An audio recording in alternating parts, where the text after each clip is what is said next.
इमाम बरी सरकार को इमाम बरी क्यों कहा जाता है? उनके इस लक़ब के पीछे राज क्या है? शहनशाह हिंदुस्तान औरंगजेब आलमगीर ने आपको कैसे पहचाना? इमाम बरी सरकार का असल नाम सैयद अब्दुल लतीफ काज़मी कादरी है। आपको दुनिया इमाम बरी सरकार के नाम से जानती है। आपका सिलसिला नसब 7वीं पुश्त में इमाम हजरत मूसा काजिम अलैहिस्सलाम से मिलता है। आपकी विलादत 1617 ईस्वी बामुताबिक 1026 हिजरी में चकवाल शहर में सैयद सखी महमूद शाह काज़मी के घराने में हुई। ये मुगल बादशाह शाहजहां का अहदे हुकूमत था। आपके वालिद पूरे खानदान समेत चकवाल से हिजरत करके इस्लामाबाद के नवाही गांव कलां तशरीफ ले आए। अब इस शहर को आबपारा के नाम से पुकारा जाता है। आपके वालिद का दरबार भी इसी शहर में मौजूद है। बरी बादशाह, बरी सुल्तान और इमाम बरी के अलकाब आपको दिए गए हैं। ये अलकाब आपको कैसे मिले? इमाम बरी सरकार इब्तदाई तालीम हासिल करने के बाद फिक़ह, हदीस, मंतक, रियाजी और इल्म तिब के उलूम पर दस्तरस हासिल करने के लिए सफर किया और आप गौरगशी यानी अटक तशरीफ ले गए। उस वक्त गौरगशी इल्म का मरकज माना जाता था। वहां से तालीम हासिल करने के बाद जब आपकी मुलाकात सैयद जमालुल्लाह हयात अलमीर जो गौसे आजम के पोते थे उनसे हुई तो आपने उनकी करामात और उल्फत व मोहब्बत की निगाह से मुतासिर होकर उन्हें मुर्शिद मान लिया। बस मुर्शिद मिलने की देर थी। उसके बाद तो जैसे जंडियाला शेर खां के मुर्शिद और पंजाब के वारिस शाह ने कहा था कि दूध के बगैर खीर नहीं बनती और बिन मुर्शिद रास्ते हाथ नहीं आया करते, इसी तरह आप पर मुर्शिद की निगाह करम हुई और आप वली हो गए। आपको याद होगा कि जिस तरह मौलाना रोम का सारा इल्म हजरत शम्स तबरेज ने पानी में बहा दिया और मौलवी जलालुद्दीन को मौलाना रोम कर दिया, इसी तरह एक मर्तबा आपके मुर्शिद ने आपको चिल्ला काटने का हुक्म दिया। आप नूरपुर के एक गार में चिल्ला कशी में मसरूफ थे जब आपके मुर्शिद ने आपको उठाया और अपने कशफ की तजल्ली से आपके सीने की जानिब निगाह की और फरमाया, इमामुल बर यानी खुश्की का इमाम हो जा। तो उसके बाद आप इमाम बरी के नाम से मशहूर हो गए। आपका जमाना मुगल बादशाह औरंगजेब आलमगीर का जमाना है जो बहुत सख्त गिर बादशाह था। बादशाहों को फकीरों की पहचान कहाँ हुआ करती है? वो तो अपनी धन दौलत में हर वक्त मस्त रहने वाले और हीरे जवाहरात के महल्लात में अतलस व कमख्वाब के बिस्तरों में सोने वाले नाजनीन हुआ करते हैं।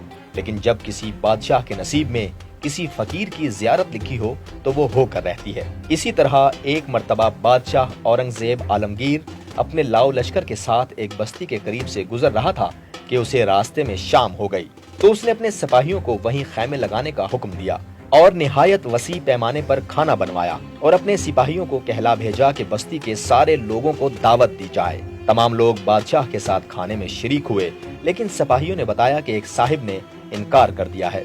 बादशाह निहायत गुस्सा हुआ कि ये गुस्ताख कौन है और हुक्म दिया कि दोबारा जाकर उस शख्स को मेरे गैज़ो गज़ब के बारे में आगाह करो और मेरे पास आने का हुक्म दो। लेकिन सिपाही जब दोबारा वापस लौटे तो वही जवाब होंठों पे लिए हुए दरबार में हाजिर हुए। इस पर न जाने बादशाह को क्या सूझी कि उसने इस शख्स से खुद मिलने का फैसला किया। जब बादशाह मिलने गया और जाकर पूछा कि क्या तुम ही वो शख्स हो जिसने मुझसे मिलने से और मेरी दावत कबूल करने से इनकार किया है, तो सरकार इमाम बरी ने फरमाया कि हाँ, मैं ही वो शख्स हूँ।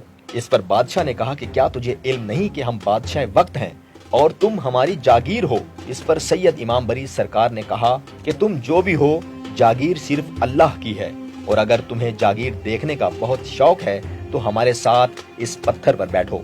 जब बादशाह औरंगजेब आलमगीर उस पत्थर पर बैठा तो उसे अपने चारों तरफ हीरे जवाहरात से बना दरबार नजर आया और वो पत्थर जिस पर सैयद इमाम बरी सरकार बैठे थे वो एक बहुत खूबसूरत तख्त की सूरत में नजर आया। तो औरंगजेब आलमगीर सैयद इमाम बरी सरकार से बोले कि माफ कीजिएगा, मैंने आपको पहचाना नहीं था, इसलिए आपके साथ गुस्ताखी कर बैठा। ये सुनकर इमाम बरी सरकार ने औरंगजेब आलमगीर को मुआफ कर दिया और उसके हक में दुआ भी फरमाई। आपकी एक मारूफ करामत ये भी है कि एक मर्तबा आप मवेशी चराने ले गए और मवेशियों को चरने के लिए छोड़ दिया, जबकि खुद दरख्त के नीचे आराम करना शुरू किया। आपके मवेशी एक आदमी की फसल में दाखिल हो गए और उसने जाकर आपके वालिद से शिकायत की। आपके वालिद ने उसकी बात सुनकर कहा कि तुम्हारी फसल को तो हमारे मवेशियों ने कोई नुकसान नहीं पहुंचाया। इस पर उस आदमी ने कहा कि हुजूर आप खुद चलकर देख लें। वो शख्स जब सैयद इमाम बरी सरकार के वालिद के साथ खेतों की जानिब आया तो उसने एक और ही नजारा देखा। उसने देखा कि सारा मंजर ही बदल चुका है। फसलें तो इसी तरह लहलहा रही हैं और किसी मवेशी ने उन्हें जरा भी नुकसान नहीं पहुंचाया। इस पर वो शख्स बहुत शर्मिंदा हुआ और मुआफी मांगकर वापस चला गया।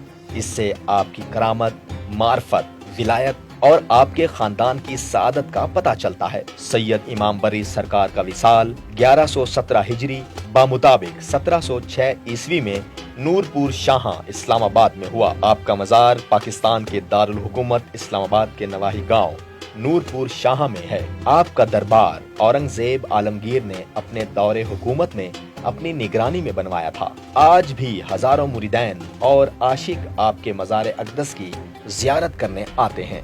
सोशल पाकिस्तान की मज़ीद वीडियोस देखने के लिए हमारे चैनल को लाइक करें, सब्सक्राइब करें और वीडियोस को दोस्तों के साथ शेयर भी लाजमी कीजिए।